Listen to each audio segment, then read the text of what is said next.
The club? Yeah. Hmm. Like, do you remember Chelsea? Yes. She's leaving. Gonna do her final year somewhere else. Oh. And then, What Chelsea do?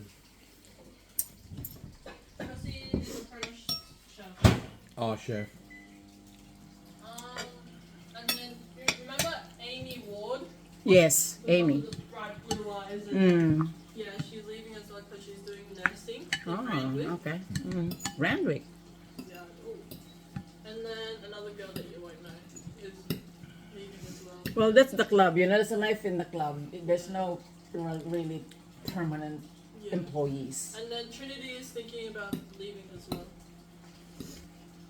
I think the only permanent there was Michelle. When she got there, she was only in her teens, Yeah. like early 20s sort of thing, Yeah. until she quit, sort of. Hello everybody! Kumakain na kami. Nakalimutan ko mag-video. Eto, ang aming ulam. O, di ba? Niluto ko na ang mga sitaw na hinarvest sa aking garden. Look at that! Yumminess. So, ito ay, anong tawag doon? Anong tawag nga? Pinakbet. Yan. So, sitaw, okra, kalabasa. Yun lang. Sitaw, okra, kalabasa. As simple as that. Di ba? Tapos may, sahog na pork. Yan. Tapos, ang aking rice ay ito.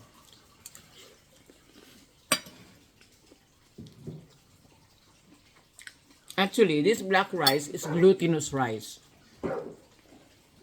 Malagkit.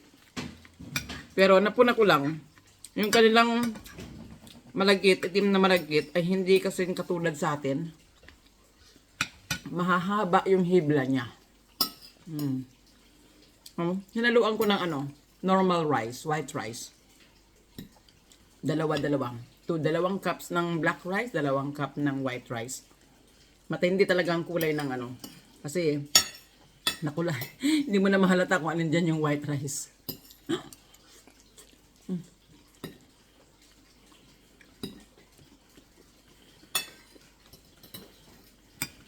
Naku, ang aking eye bags. Honey, look at my eye bag. Big. My eyes is really funny. Because you're tired. I'm tired.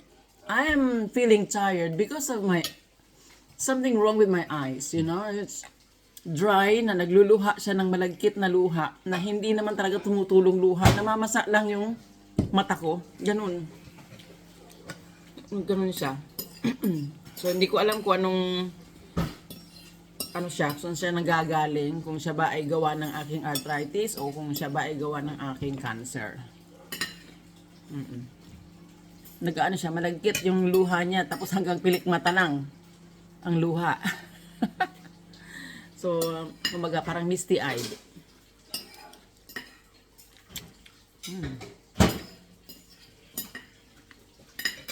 Yum. You finished? I'll have some more in a bit.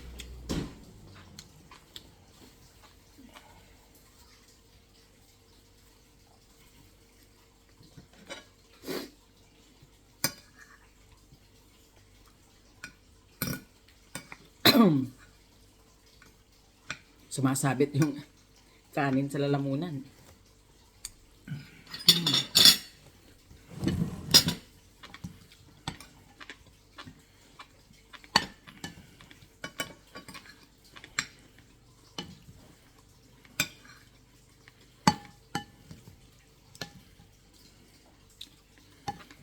May nakapuna. May nag-comment. Yung akin daw kutsara ay malaki. Hindi ko alam. Is this, what kind of spoon is this? Is this a soup spoon or a spoon? Dessert spoon.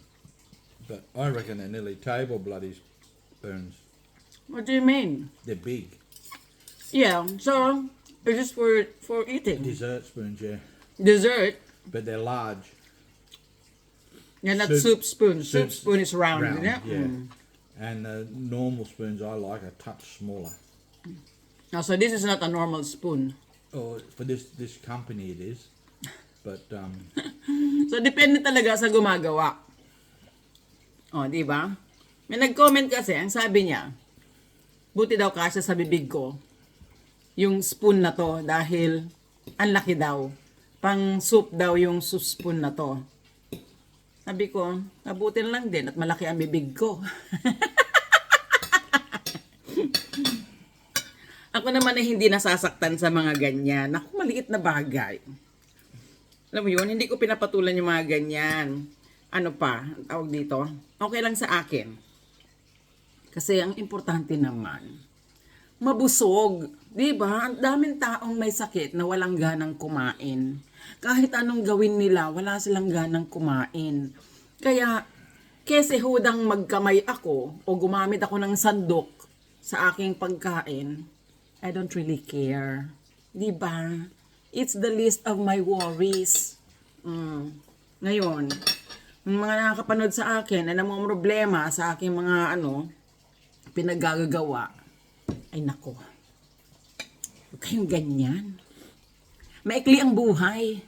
Ituon nyo ang inyong mga isipan sa mga magagandang bagay, mga bagay na nakakapagpaangat ng tao, nakakapag-uplift ng buhay ng tao, hindi buhay ng pakiramdam ng tao, ganun.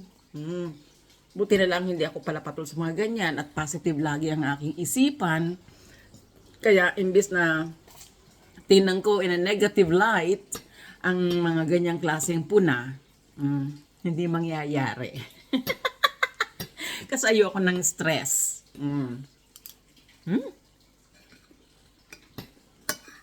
Talaga naman, dito sa social media, hindi maiiwasan yung mga ganyan. Kaya ikaw, kung gusto mong mamayagpag dito sa social media, tibayan mo ang iyong kalooban. Huwag mapagpatol.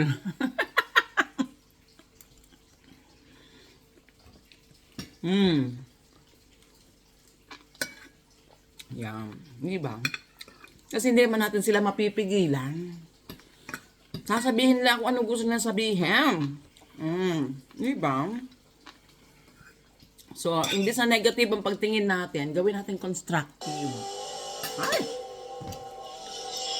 sorry. I'll call you back soon. Bye. Gawin natin constructive, di ba?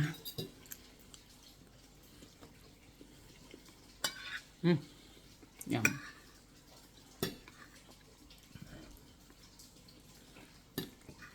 Ganon talaga.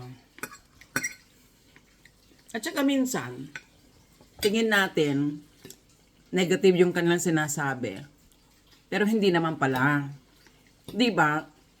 Nasa atin din yon pang-intindi. Meron kasing taong hirap i-express yung kanilang gustong sabihin. Ako madalas ganon, hindi minsan, madalas ganon. Nahihirapan akong i-express. Akala nila ang tapang ko, akala nangaaway ako. Oo, ganon. Pero hindi. Hirap lang akong paano ko i-express. Siguro may pagkawaray din kasi, yung mga waray, matatapang ang boses, di ba? Pero, hindi talaga.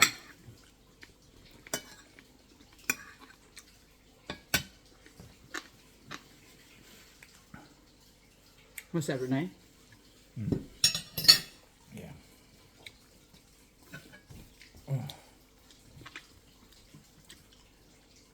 Are you done? honey. Thank you. Beautiful. I love it. Tapos na siya. Ako dumadaldal na naman, kaya eto, iwan na naman. Sakto lang sa amin dalawa yung aking niluto. Di ba? Bongga. Ubos. Walang leftover today. Dapat to may ano eh. Masarap to. Mayroong, ang tawag na, ampalaya. Ampalaya. Kaya lang, ang ampalaya ko, maliit pa. Namumulaklak na siya. Sana maka-harvest din ako ng ampalaya.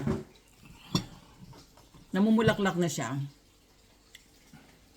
Pero yung sitaw talaga. Sa susunod yung ano naman, yung Baguio beans ko naman ng aking lulutuin. Yes. Kasi medyo may collection na ako. Sapat na para makapaggisa.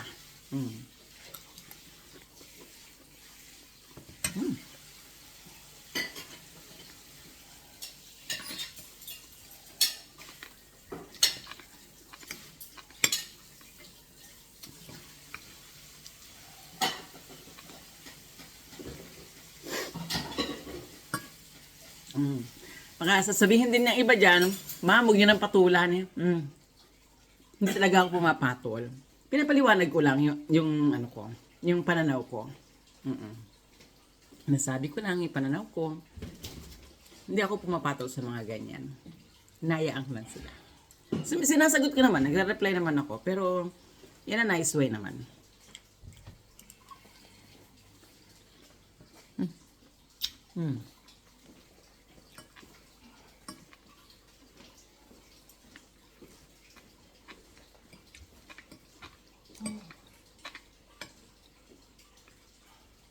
Ayan, love na love ko yung asawa ko na yan.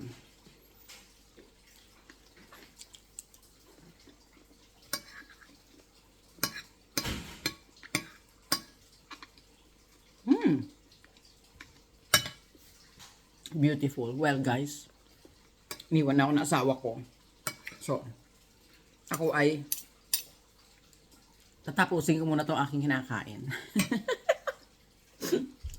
Thank you for watching and night God bless!